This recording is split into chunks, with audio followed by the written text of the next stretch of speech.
the agricultural policy that brought us to self-sufficiency in rice? Will I say sorry for the power generation? Will I say sorry for the highest literacy rate in Asia?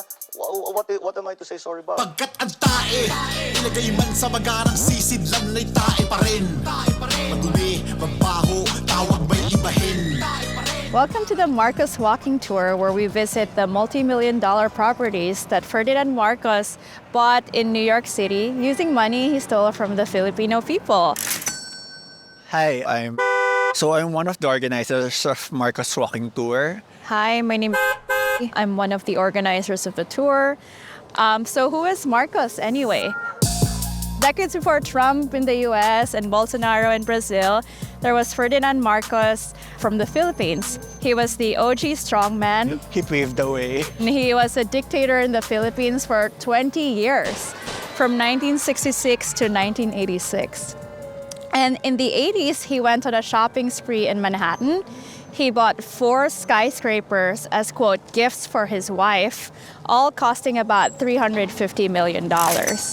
And if you think that's a bit over the top as gifts for your wife, you haven't met his wife, who is Imelda Marcos. She's known for her 3,000 pairs of designer shoes. Her name became an adjective because of her extravagant spending, Imeldific. Multiple court cases established that these properties were bought using money that was stolen from the Philippines. In their telegraphs, they even hid the names of the properties with code names. Like one property was called Farragamo after Imelda's favorite brand of shoes. There's Midtown Cement, Bridgetown, Lafayette.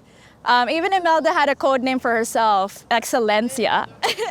It was awful.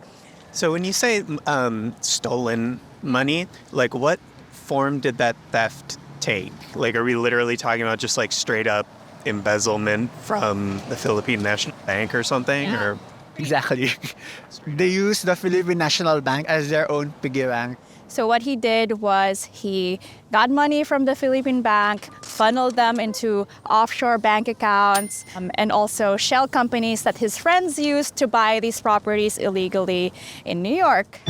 We were buying properties in New York to a place where we could anchor our economic development through free enterprise, because it's center town for free enterprise in New York. And when it is 12 o'clock in New York a.m., it is 12 o'clock p.m. in the Philippines.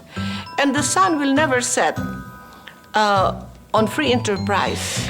And Imelda was like, oh, I was buying them because of, quote, free enterprise for the Philippines. You know, if you're buying properties through underhanded and very convoluted means, that doesn't sound like they were doing that for nation building, but they were lining their pockets. Oh, so you're wondering why they actually bought properties in New York. During the 1980s, the so-called Wall Street boom happened.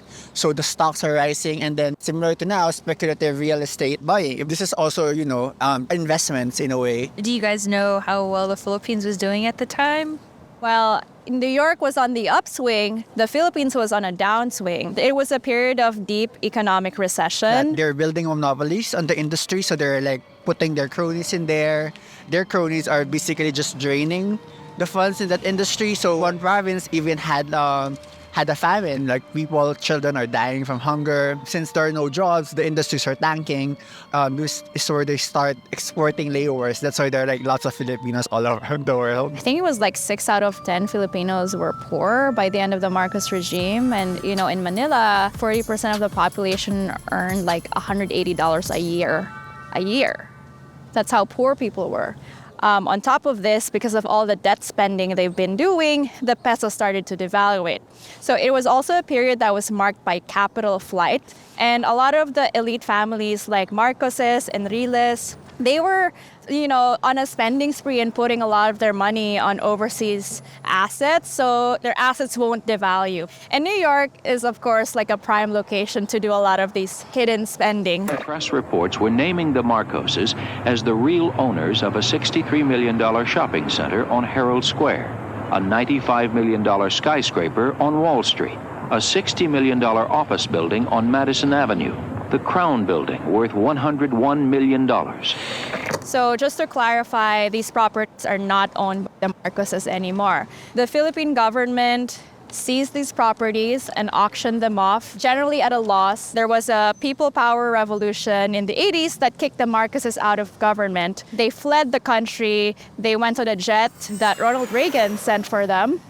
Because they were allies in the Red Scare, and people found the actual receipts and breadcrumbs, like paper trail, that linked their names to, certain transactions. Oh, who was it that was doing these investigations again? It's called the Philippine Commission for Good Governance, and their goal is to retrieve the ill-gotten wealth that the Marcoses stole from the government, which amounted to around $5 billion to $10 billion.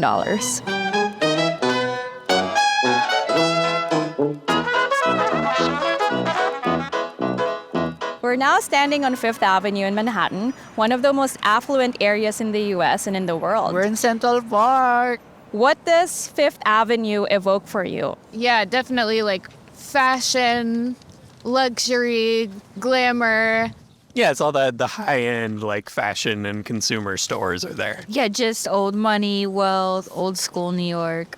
And perhaps because of its elite and bougie reputation, Fifth Avenue is where the Marcoses bought most of their New York properties.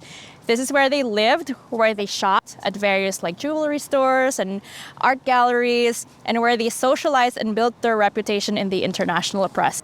And how were they presenting themselves to the Philippines at this time? Was it clear to everyone that they were doing all these decadent spending sprees, or were they pretending to be less well off? They weren't hiding it. They were very overt. They were hosting big parties, inviting all these Hollywood stars.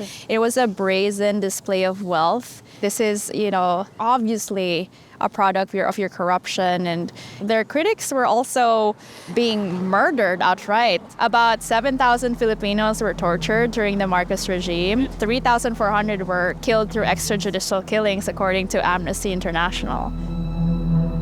During that time, that's when Marcos was partying in the Upper East Side.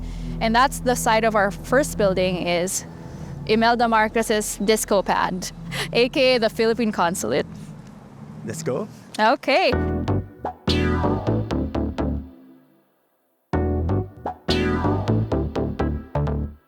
So if you look in front of you, you can see a European townhouse originally built by banker Harris Fanistock in the 1920s.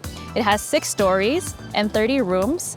It has 2 arched entrances to a Palladian-style limestone mansion that has since been converted into apartment units. During the mid 1960s to late 1990s, this was actually the Philippine Consulate. Yeah, I think Upper East Side is one of the more affluent areas here in New York City. Isn't that where Jeffrey Epstein's townhouse was? I think it was. One thing about that family is that they actually really like to be adjacent to wealth. During the time of the Marcoses, so they are actually having parties. You look at that 6th floor with the balcony. Imelda Marcos converted that to a disco room. So it had an actual dance floor and a disco ball. There's a giant sofa there with throw pillows that guests can sit on. And the throw pillows said things like, "Nouveau rich is better than no rich at all." And good girls go to heaven, bad girls go everywhere. So tacky. Wait, can you say that again? It's so tacky. It truly is. Some of her guests included Andy Warhol, Saudi billionaire and arms dealer Adnan Khashoggi, who she was very close to, and Van Cliburn, the pianist. I have a question. So what was Americans' perceptions of the Marcoses during that time? Were they just really popular, really cool? Oh, good question. So in the early 70s, they were popular in the international circuit. Imelda is a very charming woman. She charmed Lyndon Johnson. She claimed to charm a lot of dictators, like Gaddafi, she said was kind of in love with her. She was even known to gate crash a couple of big parties, like the inauguration of Richard Nixon. Hello! And she was called through, in a WikiLeaks document, more of a pest than a guest. Rumor has it, too, that she was loitering around in New York for a couple of days with nothing to do. She was waiting for Spanish dictator Francisco Franco to die so she can attend his funeral in Spain. So that's what New York was for So back to the layout of the building. So they didn't own the building, right? The Philippines did, but they remodeled it in a lot of ways. So Imelda personally had an elevator constructed. She had a canopied bed with a bed cover from Tsar Nicholas of Russia with emblems of the Romanov eagles. It had marble and 24-karat gold faucets. The rooms had elegant crystal chandeliers. Imelda stored Chinese antiques, Italian pieces from the Renaissance, and furniture from English and French courts. And to top everything off and cement this feeling of royalty, at the top of the stairs, there were 10-foot-high Ralph Cowan portraits of the Marcos family, bearing titles Triumph of Beauty and Triumph of Purity. And it dominated everything, and an observer called it, quote, like God's coming down from heaven. Or demons. Speaking of paintings, they actually had lots of paintings stored in this building. So they have Picasso, Monet, and there was this rumor wherein during their exile, they actually have 2 trucks, like 18-wheeler trucks, in front of this, according to the neighbors, and then they were like just getting all of those paintings from the house and then, putting them somewhere else. And you may wonder why paintings. Of course, paintings are small, they're valuable, they're easily moved from one place to another. That makes it an ideal item for money laundering. And in fact, there are auctions that were traced back to them. The latest one, they sold the Monet for $43 million in 2014. And the funny thing is, 2016, Bongbong Marcos started running again, for vice in the Philippines. So, I'm not saying they're connected or anything, but take what you will from that. And so they still have access to some of those paintings. Those weren't all auctioned off. Yeah. So when the Marcoses fled Malacanang, days after, that's when the 2-wheeler trucks came in and grabbed the most valuable paintings from the property. So what was left was not even that was not the most expensive stuff they had. So there's still a lot of art that we haven't retrieved. And the reason why we know that, she had Picassos and Monets was there were nameplates with empty spots for paintings when the volunteers came and stormed this house. I don't even know if they know the cultural significance of those paintings. It's a way for them to actually hide their money. She had a reputation with art dealers in New York that she didn't really know a lot about art.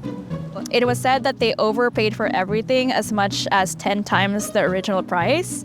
And according to an employee at Hammer Galleries, they mainly dealt with Glyceria Tantoco, who is one of the owners of a big chain, Rustan's. And whenever she went to galleries, all of the people there would raise their prices because they know she would haggle and she would ask for a discount that's 15%. And so they would raise the prices to 25% and they'll end up paying even more than the original. It was kind of a known thing that they would just buy crates of art without knowing anything about them. Yeah. And it's important to know that these people, the Tantoco family that benefited in the martial law era, is still one of the ruling class in the Philippines. They still have this big mall. Their stance is still very, very, very popular in the Philippines. And many of their cronies have government positions or still at least in the part of the ruling class in the Philippines. I learned that Tantoco earned a commission every time she bought art, 5%. And this is in the scale of millions as a reminder. Maybe we can conclude by just asking everyone what their thoughts are with all this information. It's kind of eerie to think of, 'cause I can imagine how that might have seemed seeing them hanging out with Andy Warhol and all these U.S. figures at the time would have seemed kind of impressive, but to think of where that money came from and what was going on at the Philippines is very disturbing. Also just shows how the U.S. doesn't have their hands clean either. So if they could buy that much property here and they're partying and all that, it all goes hand in hand, and so the U.S. isn't innocent. Oh yeah, they funded politicians. We here. funded this. Yeah. Right, and like it's not over. Like they're in power now. Like Trump is, you know, who he is. Connected. Connected. I mean, they were able to utilize the Marcoses because they need them to, so that the communist scare, like the Red Scare in the Philippines won't progress. So in a way, they're using each other. They're also just stupid and Philistines. Like they didn't know anything about art and treated it as like collectibles, like Funko Pops. Like these priceless works of art, just debased them. Okay, how's everyone feeling? I feel like everyone's frozen. Should we just let it go? Yeah. It's so cold. Never again. Will I say sorry for Nagdurusa tayo dahil sa kanila. Oo nga eh. that were built? Will I say sorry for the agricultural policy that brought us to self-sufficiency in rice? Will I say sorry for the power generation? Will I say sorry for the highest literacy rate in Asia? What am I to say sorry about? Pagkat ang tae, ilagay man sa magarang sisid lang na'y tae